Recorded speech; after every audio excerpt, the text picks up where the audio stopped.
분열은 필패를 낳는다. 단결만이 필승으로 가는 길이다. 이재명 대표가 요즘 공식적인 자리가 있을 때마다 강조하고 있는 내용입니다. 그런데 현실에서는 말뿐인 통합이라는 지적이 나오고 있습니다. 왜일까요? 오늘자 중앙일보 사면입니다.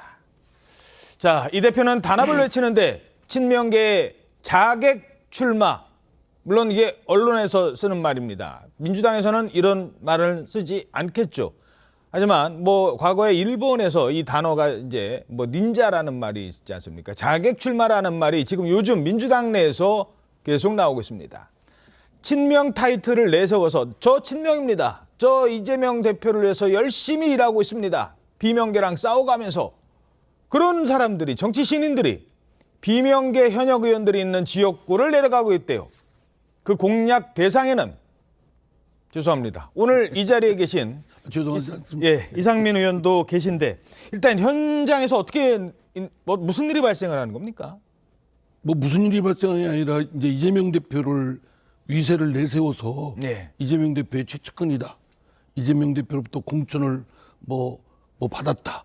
이런 걸 소문을 내고 다니고 이제 그런 거죠. 아, 참 그런 사람이 내 지역구에 있다.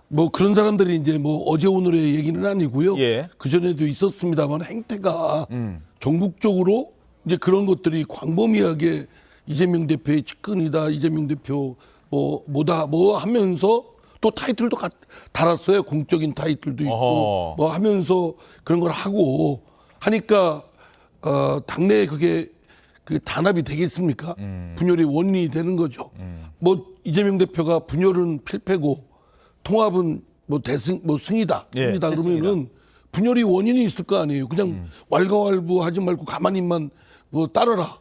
그러면 그게 공당인가요? 민주정당인가요? 단합이 되려면 대의 원칙이 있어야 되고 거기에 이치에 맞아야 마음속에서 자발적으로 단합이 되는 거죠. 지금 그 현역 의원들 평가 지금 하고 있는 걸로 알고 있는데 그게 정량 평가가 있고 정성 평가 부분도 있다고 하더라고요. 특히 이제 당원들, 그 해당 지역의 권리 당원들로부터 의원의 그 의정활동 평가, 지역활동 평가. 그러면 강성당원들이 주도하는 지금 더불어민주당의 그 평가를 한다면 결과는 안 봐도 뻔히 훤히 드러나지 않습니까? 그거 가지고 이제 미련을 갖는 의원들도 있고 그런데 제가 볼 때는 결과는 뻔합니다. 어떻게 뻔할까요? 아니 이재명 대표의 좀 싫은 소리, 고가운 소리, 비판 이걸 해왔던 소위 그런 사람들에 대해서는 무참하게 그 평가를 해서 낙인을 찍을 테고 그렇지 않은 사람들은 그럴 테고 하여간. 그러니까 정량 평가라는 거는 법안을 몇 개 냈느냐, 꼬박꼬박 상임위 출석했느냐, 본회의 출석했느냐 이건 숫자로 나와요. 근데 정성 평가라는 거는 평이 안 좋아, 평이 안 좋대. 이런 얘기 나오면 이제 그렇게 되는 거잖아요. 그렇죠. 그래서 정치권에서 공천 때요. 제일 귀에 거슬리는 얘기가 정성 평가거든요. 엿장수 마음이에요. 엿장수 마음이고 심지어 여론조사 그 데이터까지 또 이른바 데이터 마사지 한다고 조작하기도 하고 다 그렇습니다. 그래서 저는 이렇게 봐요. 이제 이재명 대표가 화합을 외치는데 저거랑 이제 이른바 그 비명계 인사 지역구 가서 하는 거는 사실상 짜고 치는 고스톱이라고 봐야죠. 그거 없이 묵인 없이 이루어질 수는 없는 것이고. 자객이라고 하면은 누군가 보낸 사람이 있다는 얘기 아니에요? 자객을 보낸다 그러잖아요. 근데 보낸 사람은 이제 이렇게 그늘에 가려놓고 애매하게 해놓고 본인은 보내서 왔다. 또 이쪽은 그렇게 보낸 적 없다. 만약에 기자들이 가갖고 보낸 거 맞습니까 하면 그런 적 없다. 하겠지만 이미 현장에서는 이렇게 지역 이런 데 돌아다니면요. 지역에서도 이렇게 정치권 그 생리에 대해서 잘 아는 분들이 있어요.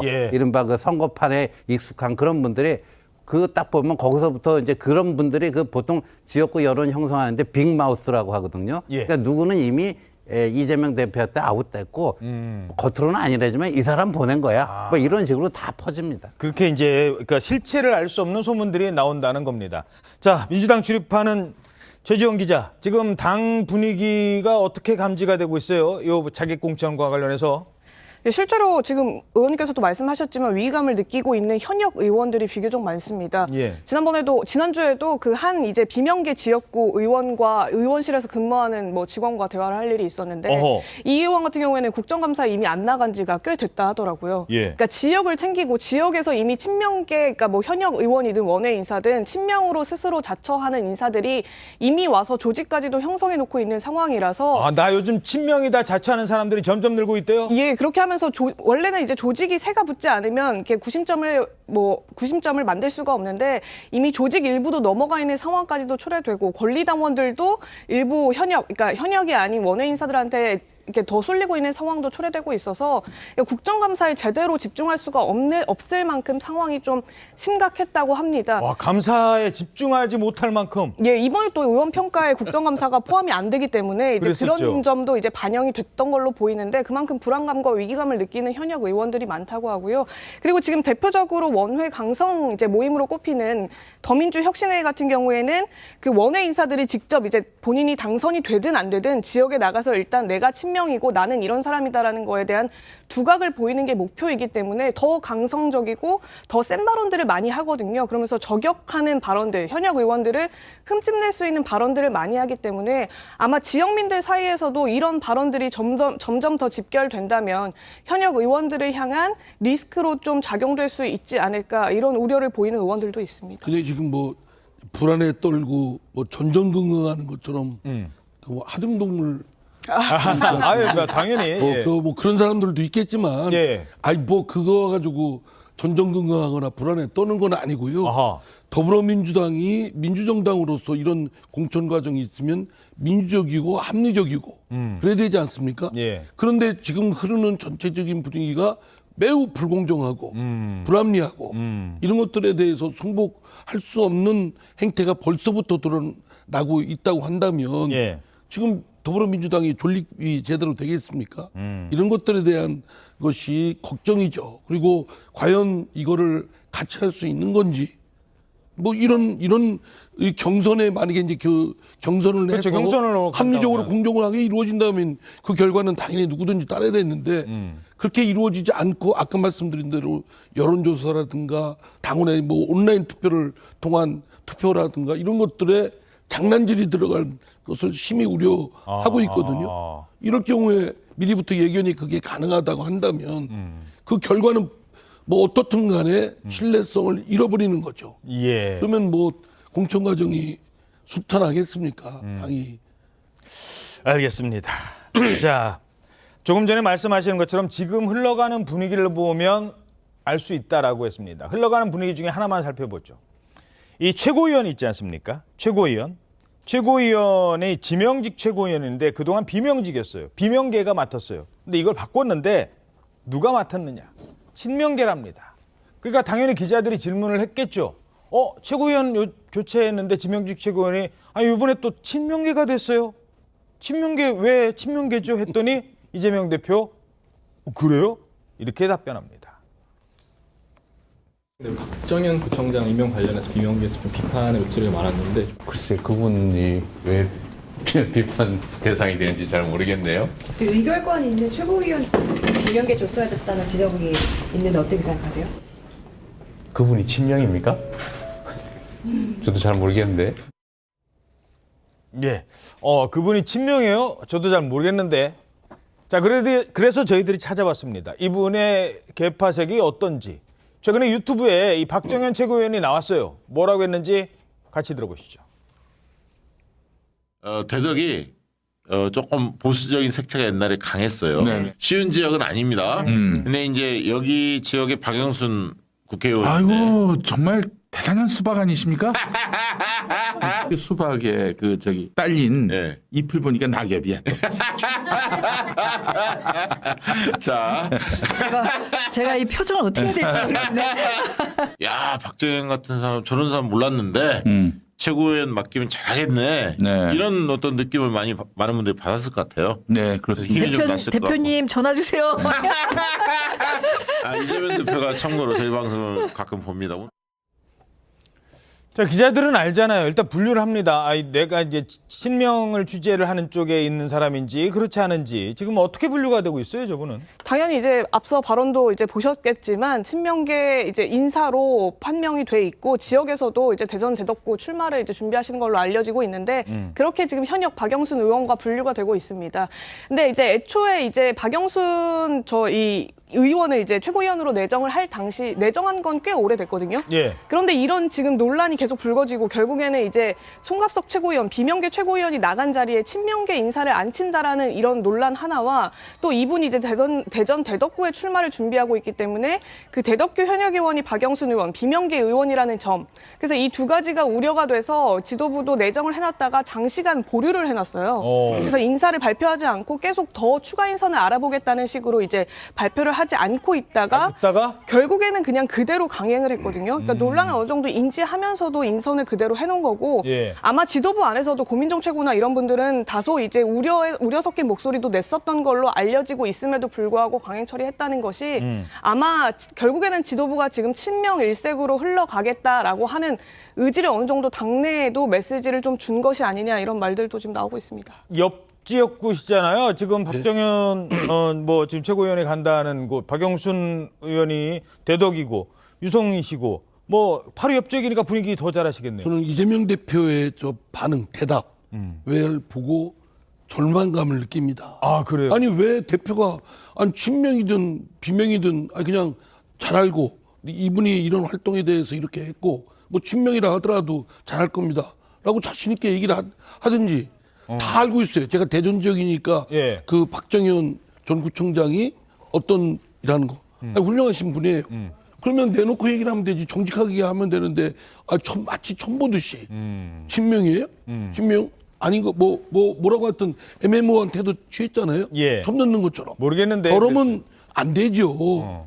저는 이재명 대표의 그런 그 정직하지 않은 태도에 대해서 예. 정말 절망감을 느낍니다. 오히려. 박정현 전 구청장은 스스로 아마 친명이라고 생각할 거예요. 예. 왜냐하면 지난 경선 과정에서도 이재명 대표를 도왔던 분이고 그리고 그 이후도 활동도 그렇고 예.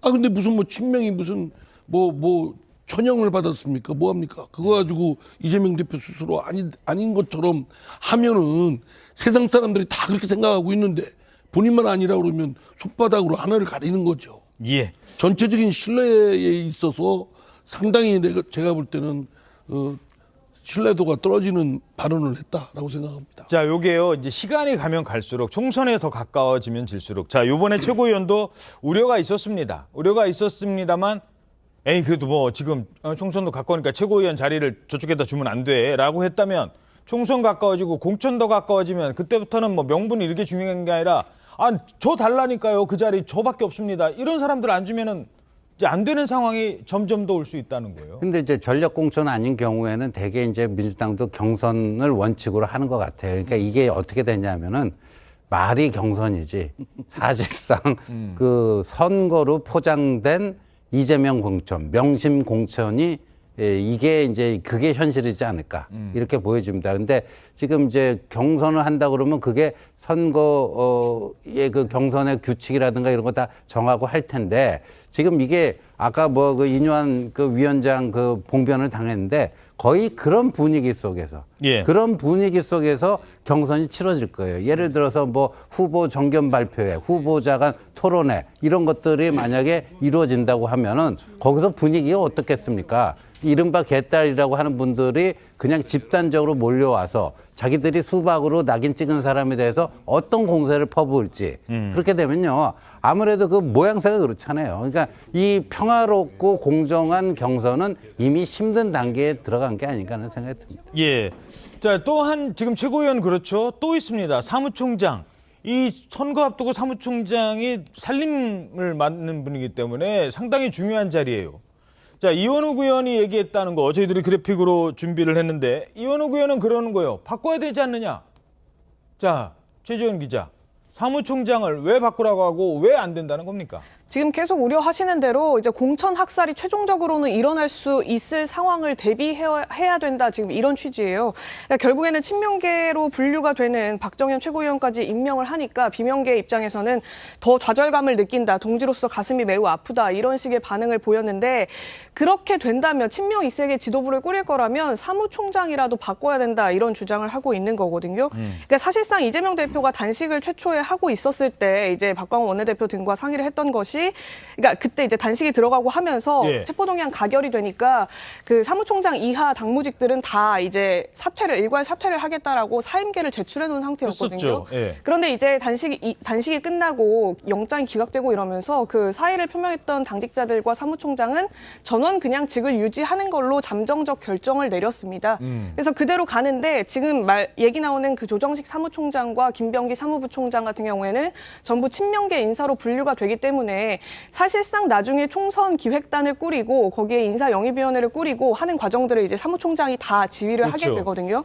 그러니까 그런 상황에서 과연 이런 지금 비명계가 우려하고 있는 공천 학살이 벌어지지 않으리란 보장이 없지 않느냐. 그럼 이런 것들이 전혀 상관이 없고 우리는 시스템 공천으로 간다라고 선언을 말로만 할 것이 아니라 실질적으로 대표가 이런 인사를 미리 내서 시스템이 운영될 수 있을 거라는 신뢰를 좀 줄 수 있도록 해야 된다. 이런 주장의 차원에서 예. 지금 사무총장 사퇴를 계속 건의하고 있는 겁니다. 사무총장 과연 교체할까요? 어떻게 보십니까? 지금 이 시점에서 이재명 대표가 저는 사무총장을 교체할 이유가 없다고 생각하는데요. 비명계가 요구한다고 그래서 사무총장 교체하면 그래서 뭐 되겠습니까? 그런 점으로 본다면 역대 그 사무총장이 하는 역할 총선에서 예. 그거는 거의 절대적입니다. 절대적이기 때문에 예. 이재명 대표는 친명계 사무총장이 필요한 거예요. 왜냐하면 만약에 사무총장을 비명계한테 주는 순간 사실은 그 사무총장이 그 대표의 뜻과 다르게 공천을 할 수도 있습니다. 예. 그렇게 한다는 게 아니지만 할 수도 있다는 거죠. 그건 어느 정당이든지 마찬가지이기 때문에. 근데 이런 조건은 있을 수 있어요. 만약에 정말 비명계가 이 사무총장 교체 요구를 해가면서 그게 이루어지지 않을 경우에 집단 행동을 하기 직전이다. 그런 이재명 대표로서는 약간의 분당의 막다른 골목에 몰렸다고 하면 그때는 사무총장 교체를 할 수도 하나의 카드로 던질 수가 있는 건데 그때는 몰라도 지금은 그럴 가능성이 저는 없다고 봅니다. 짧게 하나만요. 지난번에 이재명 대표가 당의 어떤 이 통합의 행보 중에 하나가 전현직 원내대표와 함께 이제 식사도 하면서 얘기를 들었는데 그 자리에서 문 딱 닫으니까 홍영표 전 원내대표가 막 이제 쓴소리 좀 했다고 하는 것까지는 전해드렸어요. 근데 그게 끝이에요. 그러니까 저희들이 그러지 말고 차라리 옆에 계신 이상민 의원 직접 만나서 직접 식사하시고 악수하는 모습만 보여줘도 그게 바로 단합이다라고 저희들이 말씀을 드렸는데 혹시라도 이재명 대표 측에서 설렁탕이라도 사주신다는 얘기 없었습니까? 아니, 뭐 설렁탕이야 뭐 저도 살 수 있는데 뭐 그런 얘기 없고요. 뭐 그런 모습 보이는 것은 그런 단계는 이미 지났다고 생각됩니다. 중요한 건 요구하는 그 이재명 대표에 대한 비판하는 것이 어떤 부분이라는 것이 이재명 대표 스스로도 알고 예. 이재명 대표 주위에 있는 사람들도 잘 알 겁니다. 근데 그거를 그 수정 보완하고 고치는 것이 그게 본질적인 거 아닙니까? 예. 우리가 윤석열 대통령 또 국민의힘에 요구하는 게 뭡니까? 제왕적 대통령 이 국정 운영을 대전환해라. 국민을 무섭게 알라. 뭐 이런 건데 똑같은 잣대로 이재명 대표도 민심을 두려워해야 되고 소위 개딸들 자신의 강성 지지자들에만 휘둘르고 그에 둘러싸여 있으면 세상을 제대로 못 봅니다. 예, 알겠습니다.